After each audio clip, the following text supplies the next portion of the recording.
In the past couple of sessions, we have moved rather quickly, rather rapidly. And when I first planned these classes or these sessions, I was originally planning on 5 different sessions, and then some of the things came up as far as taking precedence with scheduling and whatnot. So I had to consolidate it down to 3 sessions. So the first 2 sessions, admittedly, they were pretty fast. I felt like I don't know how y'all felt, but I felt that I was feeding you guys with through a fire hydrant, and it's just a ton of information and pushing it up against the clock. And so today what I want to do is slow it down a little bit. We're not going to go as fast, but I really want to dive into 2 passages. Obviously, Romans 12, 1 and 2, but one other very common passage. And I really want to hear from you all. I want to get your feedback, your insights. I'm going to give you a little bit, but today is more, instead of just information overload, I really want to encourage and challenge you all from a practical application standpoint. So today, part 3, looking at Romans 12, 1 and 2 practically. And the first thing to look at is, again, this passage that we have looked at for the past 2 weeks, Romans 12, 1 and 2. We're going to come back to this later, but just to throw this out at the forefront of here's where we're driving towards today. Romans 12, 1 and 2 says, I appeal to you, therefore, brothers, by the mercies of God, to present your bodies as living sacrifices, holy and acceptable to God, which is your spiritual worship. Do not be conformed to this world, but be transformed by the renewal of your mind, that by testing you may discern what is the will of God, what is good and acceptable and perfect. So with that being said, again, that's where we're driving, but we're going to take a pit stop first and look at another common passage, which is Matthew 26, verses 26 through 29. Now, as they were eating, Jesus took bread, and after blessing it, broke it and gave it to the disciples and said, take, eat. This is my body. And he took a cup, and when he had given thanks, he gave it to them, saying, drink of it, all of you, for this is my blood of the covenant, which is poured out for many for the forgiveness of sins. I tell you, I will not drink again of this fruit of the vine until the day when I drink it new with you in my Father's kingdom. You all have probably heard this passage if you have taken part in the Lord's Supper, the Last Supper, the Eucharist. There's a few different names for it, but this is a passage that's quoted often. You may have heard the Mark version of this, or even the 1 Corinthians version of this, but somehow, some way, you've heard this kind of concept a few times before. Again, if you sat in church and you have been a part of the Eucharist or the taking of the Lord's Supper or the Passover meal. There's a couple of things I want to pull out of this. Oftentimes we engage in this Lord's Supper from a standpoint of, I've got a little piece of bread and I've got a little, I don't know if you guys do grape juice or the full wine, maybe, at a Presbyterian church, often they'll have a full loaf and you're pulling a piece off and then you're dipping it into the wine. So there's a ton of different ways that this is practiced. Sometimes it's a cracker, again, depending on your background and where you worship. But when you think about what Jesus is saying here, there's a couple of things that he's communicating. And like I said last week, Jesus, John the Baptist, they were not Hellenistic. But what they did do is they took Hellenistic concepts and ideas. And because that was the culture, that's what people were used to, that's what people understood, they took those elements and they communicated their message. They weren't for it, but they leveraged it in order to reach the people, in order to reach their listeners. When Jews talk about things like death, and when they use words like death and suffering, they're often talking about the deaths of people, of literal people. And there's a few things that come to mind in a Jewish context. Keep in mind the thoughts of a suffering servant. This suffering servant, we know to be Jesus. He gave up his life for the sins of many. It was a sin sacrifice for the people. If you are a student of the Apocrypha and you know or are familiar with the Maccabean revolt, in the fourth Maccabees, it talks about how the Maccabees gave up their lives for the sins of the people. And in other words, their sacrifice of their lives was, in essence, a form of atonement. Mm. And then the Jews also considered that a surrender of one's life was or has some type of sacrificial significance. Obviously, this was Hellenistic in its mindset. It was influenced by Hellenistic culture, but all of these are ideas or examples of what Jews thought about when they thought about human sacrifices or giving up of one's life. When you look at this passage specifically, there's two ways to interpret this. There's a literal interpretation, and there's also a figurative interpretation. And both of these depend on two different words, body and blood.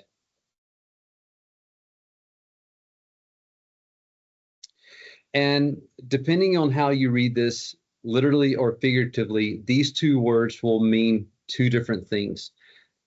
For the literal interpretation, when Jesus is talking about body and blood, he's actually talking about the temple sacrifice.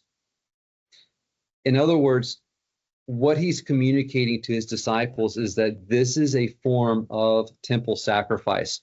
And so he wants them to associate the breaking of the body or breaking of this cracker, again, your context, or the breaking of this bread as part of the breaking of the sacrifice. Same thing with the blood. Figuratively speaking, it takes on a Hellenistic context, and we'll get into some of those elements in a minute, but let me go back into literal. Let me go into that a little bit further, and then we'll revisit the figurative. So as I talked about last week, when it comes to God-fearing people, obviously you had Jews, you had the new believers at this point, and then the new believers were broken down into two groups. You had the Jews who totally rejected Jesus Christ as the Messiah. They're obviously all about the Torah, so that's the Jewish nation. And then when you look at the believers, they're not really called Christians until Acts 11, but let's just use the term Christians here, generically speaking. When you had the Christians, those actually broke down into two different groups. One group was the Torah following Christians, if you would. They're more conservative. They still honored some of the regulations and the traditions of the Torah, such as the circumcision. So they still honored some of those. These would be people like James and Peter. And if you read some of Peter's letters, you'll see that he's still calling out the circumcised or the uncircumcised. He's still differentiating between the two. If you guys went back and did some of the homework that I said you're welcome to do and looked at some of those keywords in Acts and in some of the epistles, you'll find there's this delineation between the circumcised and the uncircumcised. There's a gap there that these Torah honoring Christians still focused on, if you would. And in this context, in Matthew, again, looking at a literal interpretation, what Jesus is saying, he's saying that I am a pure, I am undefiled, I am a unblemished sacrifice. A couple chapters prior to Matthew 26, if you remember, there's an episode where Jesus goes in and he makes a whip and he starts throwing out all the money changers. And what's going on here is there's two different types of people that he's targeting here. The first type are these folks. Keep in mind that the Jews are required to come to Jerusalem to offer a sacrifice. And for some Jews, especially we talked about the diaspora last week, or the diaspora Jews last week, they're traveling a long way. And so for some of these Jews, it's very inconvenient to try to bring sacrifices with them. They were required to.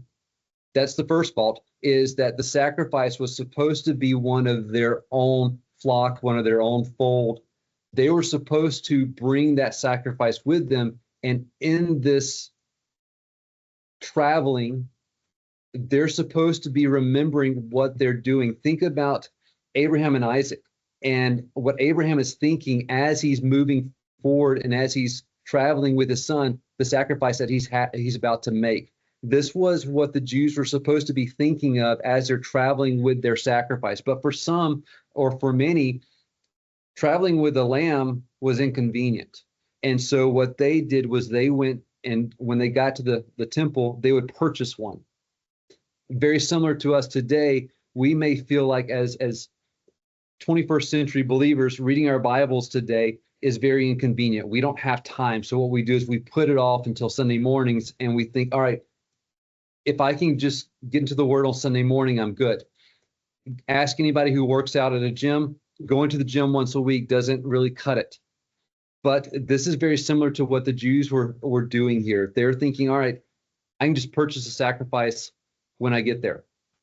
The second group were the ones who were bringing sacrifices with them, but the Pharisees and the money changers, they turned this into a business. They would nitpick and find any little blemish on the sacrifice and say, oh, that's not good enough. You need to buy one from us.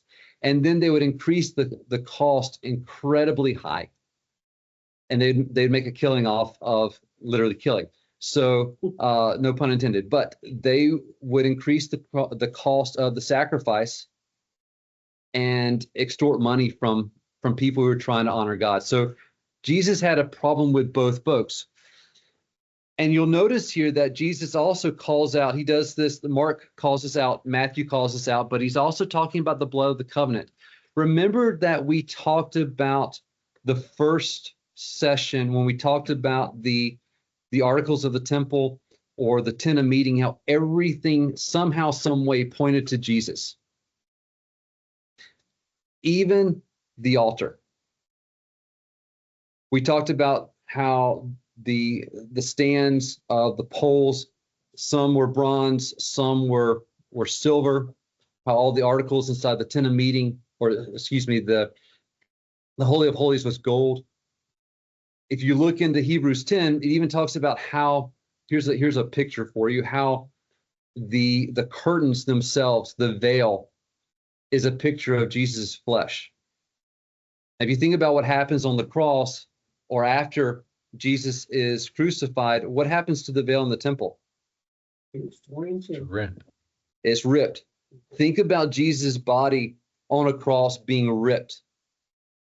How both figuratively and literally his body being ripped rips the veil and allows us to come to God. It's the same thing here with the altar. And Jesus is saying that I am both the sacrifice and I'm the altar in which that sacrifice is offered. So now in this passage in Matthew, what Jesus is doing, he's transferring the sacrifice from the temple to the table. He's saying you no longer have to go to the temple to sacrifice. And we see this played out in Acts chapter 2, where now the believers are taking part in the Lord's Supper or the Eucharist. They're doing this. They don't have a name for it yet, but they're taking part in the breaking of the bread and the drinking of the wine in remembrance of Christ, out of this understanding that we're now taking part in the blood covenant. We're now taking part in the sin sacrifice here in our homes. We don't have to go to the temple to do it anymore because Christ has done it for us. Does that make sense? Any thoughts there?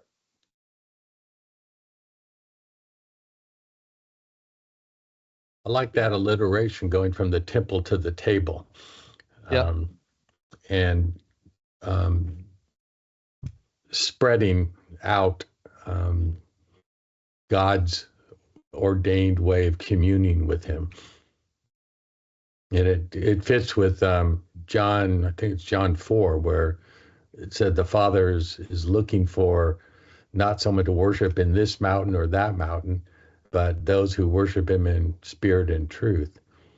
And, right. It's not necessarily the place, it's how you do it. Right. Absolutely.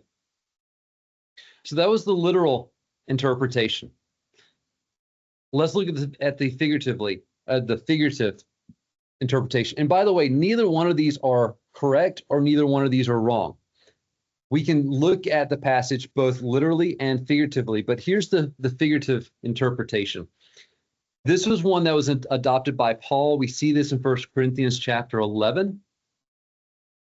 Interestingly enough, it's also the interpretation that's adopted in many ways by John. So when you look at the John version of this Last Supper, I don't know why. There's a lot of speculation why he uses the words that he uses in Greek. We lose some of the meaning when it's translated into English, but the words he's using as far as eating the body, John almost makes this a point of mystery, or a part of this mystery cult, mystery religion of Hellenism. And the words he's using it for eating of the body or eating the flesh, it's not one where we think of, okay, let me take a bite, chew, and swallow. John's actually saying, don't just chew quickly and swallow, but actually chew on it for a long time, almost like gnaw on it or chewing the cud. And it's almost gross if you think about what he's talking about. But John is saying there's a meaning to this that's a mystery. We don't understand how this takes place, but we need to understand that what's going on with Jesus' body is a mystery to us, but it has a certain level of meaning that we need to internalize, and we need to chew on it. For Hellenists, the word body and the word blood carries different meanings.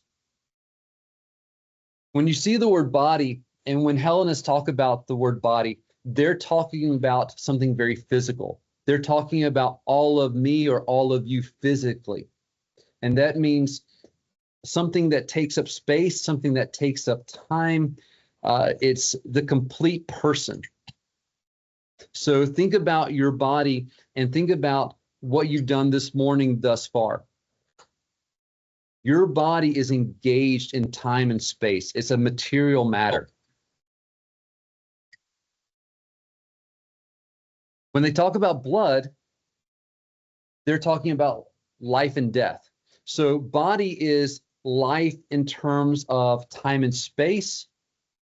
Body is life in terms of mortality, life and death. So when you read this figuratively, Jesus is saying, I don't want obedience that's temporary. I don't want obedience that's maybe on a Sunday morning, or obedience that's happening and taking place maybe during a Bible study, or when you're around your Christian friends or other believers. What I want is obedience that exists throughout your entire life up to this point and even hereafter. I want obedience that's completely physical, 100%, even to if it costs you life itself. That's the kind of obedience that Jesus is talking about here. And he's using, again, these Hellenistic concepts to present this Lord's Supper. And the disciples are getting this. They look at it on one hand as the atonement, the altar, the sacrifice for the forgiveness of sins. And then on the other hand, they're looking at it from a point of obedience. When I think about Job, and he's defined as an upright and blameless man. So God and Satan can see everything he's doing, everything he's doing. And I thought to myself, I think to myself often, that's the level, right? Yeah. And how hard is that? Hang on one second with me. So anyway, I've got to check it open.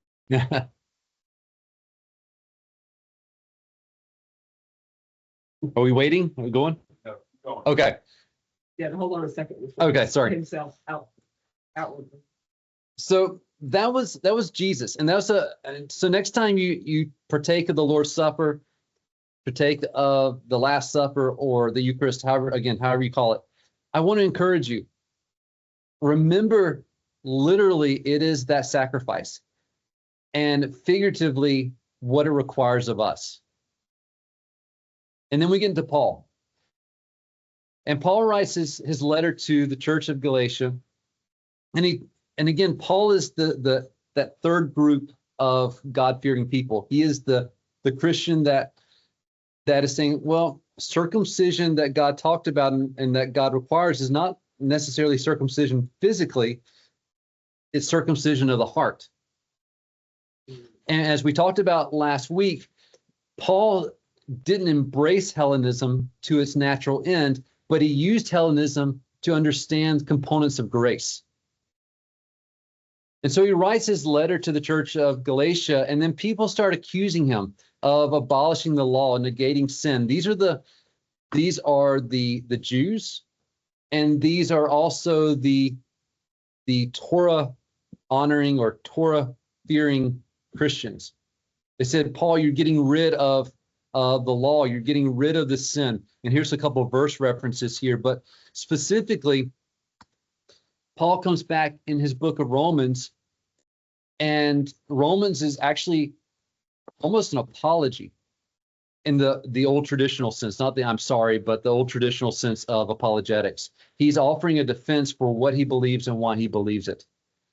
And so when you look at Romans 1:16 through 17, he then starts defending his gospel.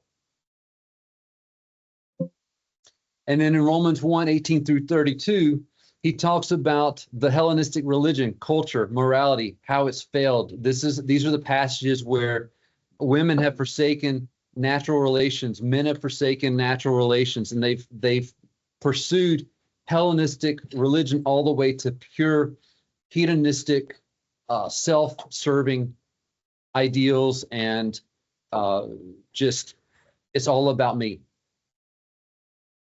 And then in Romans chapter 2, he's defending his position to non-Christian Judaism.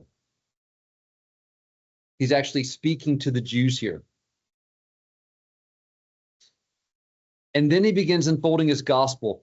He refers to Christianity as being the true Judaism in Galatians 6.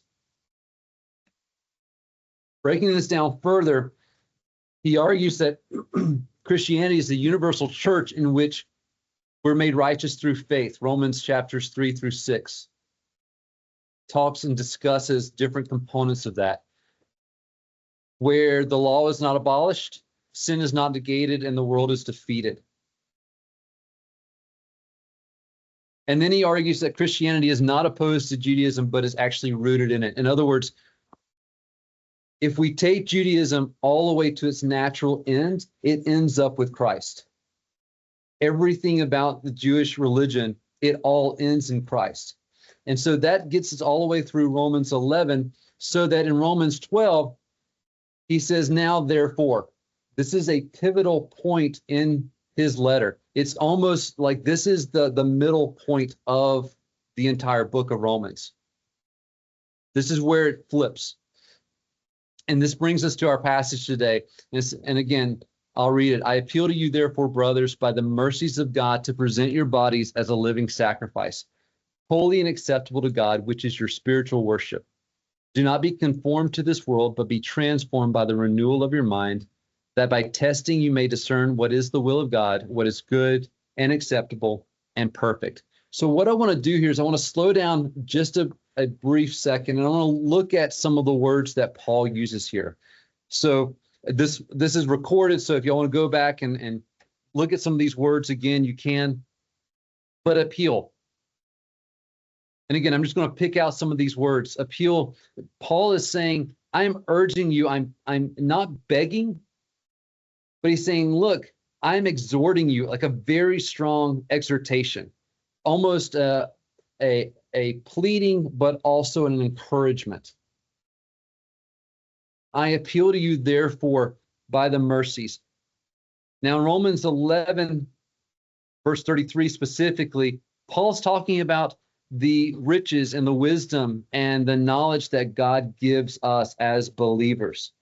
And in Romans 12, at this point, Paul's saying, look, based on everything I just talked about in the first, obviously he didn't have chapters then, but in the first 11 chapters that we look at now, Paul's saying in view of all of this, all of God's riches, all of his wisdom, all of the mercies that he's poured out on us, this is the depth that I want you as believers to understand.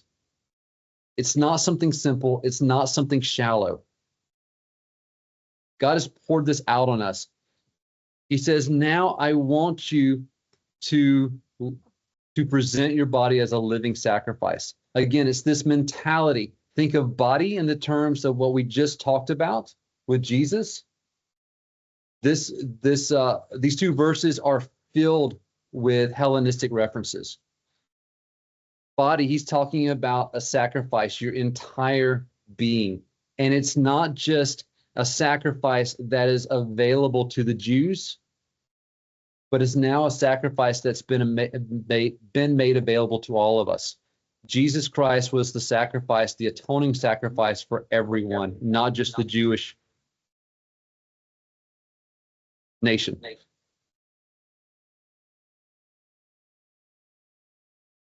One of us has to turn off mic. We got mic off. You got to turn the volume off. I'm just mute.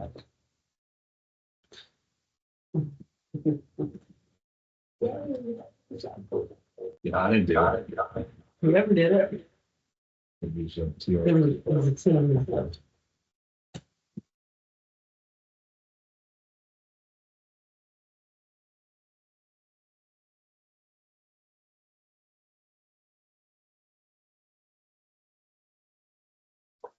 All right, can y'all hear us?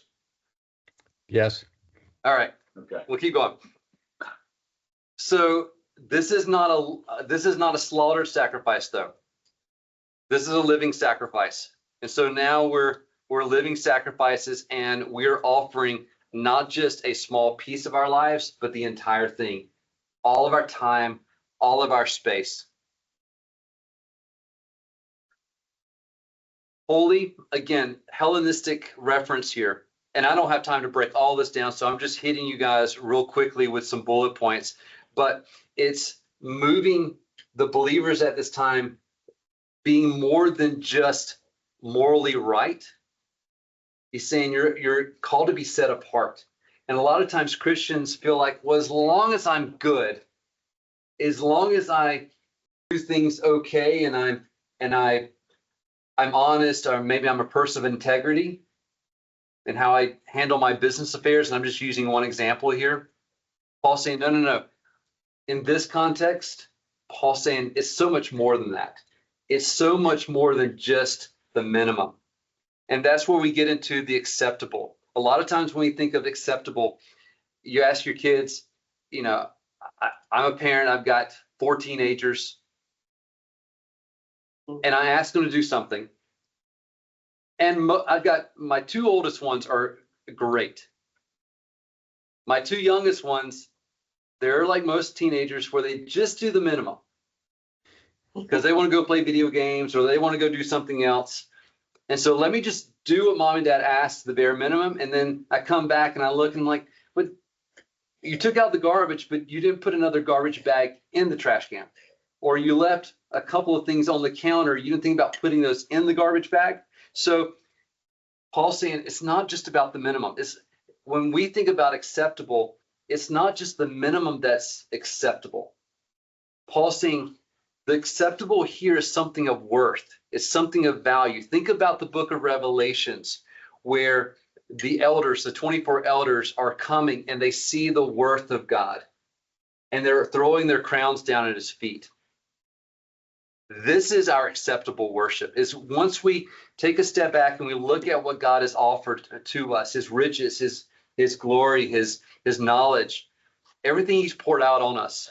In view of this, what is acceptable? Not the bare minimum. It's worthy and well-pleasing. And then spiritual here, depending on your translation, some translations will say spiritual, some will say logical. Logical is a better translation here because what Paul is saying is it's just reasonable. And other translations will also say reasonable, but he's saying any logical person, any reasonable person who, after they considered everything that God's done for us and the sacrifice that Christ has made for us on our behalf, any logical person would do this. It's reasonable, it's spiritual, but understand that it's more than just spiritual. Our worship is more than just singing a couple of songs, maybe getting into the word here and there, or even if you're habitually getting to the word every day and we say, well, I'm in the word 15 minutes or 30 minutes every day, and that's part of my disciplines. That's great, and I'm not undercutting that.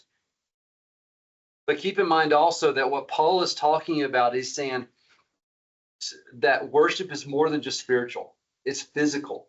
It may cost you something. That's the kind of worship that he says it's natural, it's logical, it's reasonable. When you look at these two verses, there's a transition here between the two. Romans 12, verse 1, Paul is focused on the body.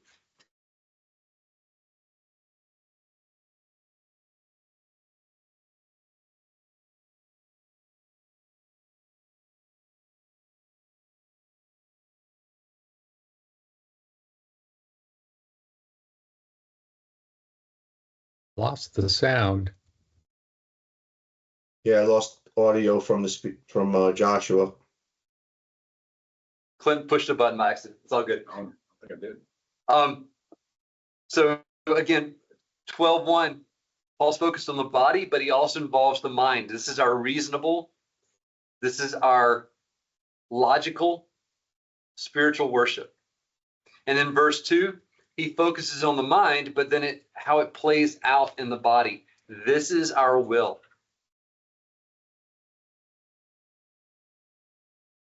Now, one of the things that Christians like to do is we like to say, you know what? I am just going to be a Christian at work. I'm going to kind of check in, check out. And we tend, not that we mean to, but we tend to often separate the spiritual from the everyday mundane. And we say, all right, here's my spiritual life over here. And on the other side, I've got my everyday, normal, mundane life. But with everyone on this call, you realize that whether you're a business owner or you're in the business as an entrepreneur, whatever the case may be, even as a believer, Paul is saying, as believers, we're not called to separate. We're not called to retreat. There's no separation here from the world. And Hellenism focused on separating ourselves, separating our mind, our emotions, our what's going on, our psyche, from everything that's going on externally. And if you remember last week, we talked about some of these concepts. I brought them up very quickly, but some of the philosophies that Hellenism taught were things like Gnosticism. Paul's hitting these hard here in these two verses, specifically Gnosticism. Paul's saying, and he calls this out in Romans 1, verse 18 through 32. He says, there's nothing good in us, that our hearts are morally depraved, that they're wicked, they're rebellious. Gnosticism teaches that we're supposed to seek the good within. Paul's saying there is nothing good within us. In Corinthians, he's saying that anything good that comes out of me is not because of me, but because of Christ in me. Ataraxia teaches to not be disturbed by the world. Paul says, no, you've got to engage the world. As a believer, it is your responsibility to engage the world. You can't separate yourself. No, God has not called us to be ministers in a way that we go and become monks at a monastery. So when you talk about, well, when Paul talks about committing your whole self, one of the key talking points that I gleaned, that I and maybe I didn't, it was presented and I paid attention to with faith-driven movement. There's a couple authors, a couple of guys that were on podcasts, and one in particular was Ed Silvoso, who is the Argentinian. He's an Argentinian business person, government leader, and seminary trained minister. Okay. There's all three, and he came up in the Perón years. So he's in Argentina, and while this is going on, and I don't know how many of you remember Eva and Juan Perón and their dictatorship. I remember being a boy reading the Washington Post about them. And, that was the same time we had Pinochet in Chile and a bunch of these other Latin strongmen. And so they killed countless number of people. They murdered hundreds of thousands of people. I don't even know if it went into millions, but it was a lot of people, and they were just heathens. But he coexisted in that country, and out of it, what he created were these works. He's now, he's a 79-year-old, it's 80-year-old now, something like that. And he's got a ministry here in the United States, and he's written a lot of books. And he was able to bring prayer in at every vocation, whether it's government or working for business. And of course, anytime he was inside the church. And all of these, by the way, all of these communities were competing to bring them, they wanted him on their team.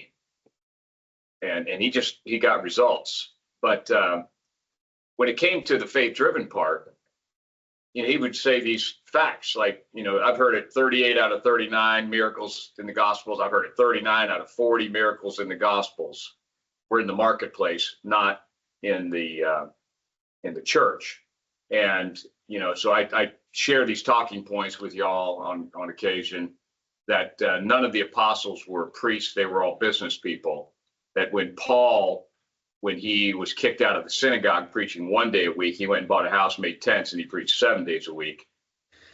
But the main idea was that what we changed was we went through Europe, and Constantine had his transformation, and then we created what we have. And by the way, I just came back from St. Peter's Basilica in the Vatican, and it is truly one of the most amazing sights to behold that man could ever create for God. And it's magnificent. But we came up with this word church, and it's a German word. And what it's come to mean, and I define it this way, and it's not a negative or a derogatory, and certainly not something to condemn or to step away from. But church has become four walls on a Sunday, where we segregate ourselves from everybody else, and we do it for an hour. And if we're Baptist, we come back Wednesday night, maybe Sunday evening. But it's still a segregation. But where Paul's talking about your whole self, Christ led the way with his model of 2 by 2, whether it was the 12 or the 72. And he said, go out into the marketplace, you two, and share the gospel. And it's a Tuesday morning at 10:32 a.m. and you just happen to walk in with somebody in the ecclesia, not the church, but the assembly, the ecclesia, the Greek word, and you share the gospel, and they say, I want to hear more, and then you stay with them for 3 weeks. I mean, and so that's that person of the two that went out on Christ's direction and did that without, they didn't carry a backpack. They didn't have their hiking shoes on. They had their sandals on, and they were at the mercy of the person with whom they were sharing the gospel. And if that person rejected them, they just brushed the dust off their shoes and moved on. But but the worker would earn their wages. And that person who had to do that, put yourself in that person's shoes, that willingly gave up their entire life, went out with some other person that they might have just met the day before, who knows. They go out into some town that's a couple days walk, and they just start sharing the gospel with people. Now, how deeply immersed was that person in the way Paul's describing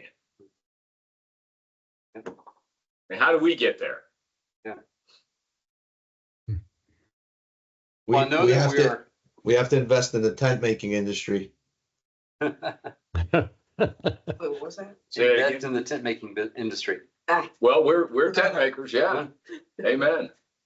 Yeah, I know that we're coming up on time, but if you guys are okay, I'm gonna go about 5 minutes over. I want to be sensitive to your time, but I'm gonna finish this out because there's a few more points here. So, and if you have to drop off, I understand. I'm not offended, but you can catch this on the back end of the recording. Gnosticism, not seeking goodness within, ataraxia, not being undisturbed by the world, apatheia, free from suffering. Paul saying, as a Christian, sacrifice. There's a suffering element here. You can't separate the two. And then finally, autarky, being self-sufficient. We cannot do this on our own.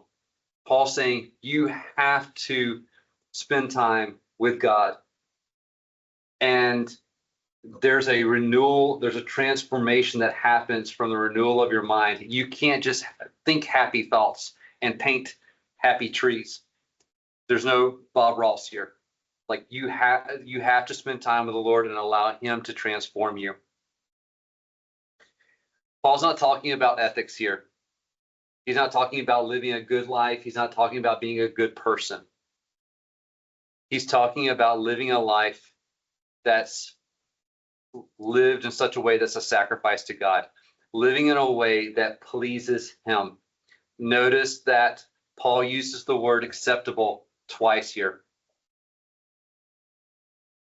It's the same word he's used in a few other areas. I'll include the verse references on the follow-up email. But what Paul is stressing here is that we should live a life that seeks God's pleasure in us. And a lot of times believers talk about, well, there's nothing we can do about pleasing God. That's the farthest thing from Paul's mind. And again, some of these verse references I'll share with you talks about how we as believers live a life that pleases God. And the way that we do that is that we please God when he is the only thing that pleases us. I know that as business owners, I know that as investors, there's a certain ROI that we expect out of everything that we do. We're drivers. We have a task list and we want to get things done. I get it. But what Paul is saying is that out of all the things that you could ever do, the way that we please God is not the businesses that we create. It's not the tithes and offerings that we give out of our revenue. But it's living a life fully in sacrifice to him. That is our worship. Proper worship is not about our pleasure, but it's living in a way that's a pleasure to God. And understand this, a lot of times, this is just a kind of a follow-up to this. A lot of times today, when we talk about Romans 12, 1 and 2, we think about, I'm going to give up chocolate for a week, or I'm going to give up video games for a week, or I'm going to give up this, or I'm going to give up that. I give up something for Lent, those kinds of things. And Paul's not actually saying giving up anything. He's not talking about giving up anything. It's not removal of something, but it's actually gaining complete satisfaction in God. Got some admin stuff too. I'm sorry? I have some admin things. Okay. And then the last thing also I want to just talk, just one brief thing. Paul's not talking about perfection here. Okay. Perfection is saying I'm doing this for God. I'm doing this. I'm trying to do this. Paul's not talking about perfection. He's talking about regeneration. It's not us trying to do something for God. It's that we're submitting ourselves to God, and then God works it out in us. It's not about you doing anything for him. Beyond the sacrifice, it's about God working it out in us. So I just want to encourage you guys that as you are Christian business leaders in whatever capacity, living your life in such a way that in all of your time and space, even to maybe death itself, to live your life in complete sacrifice.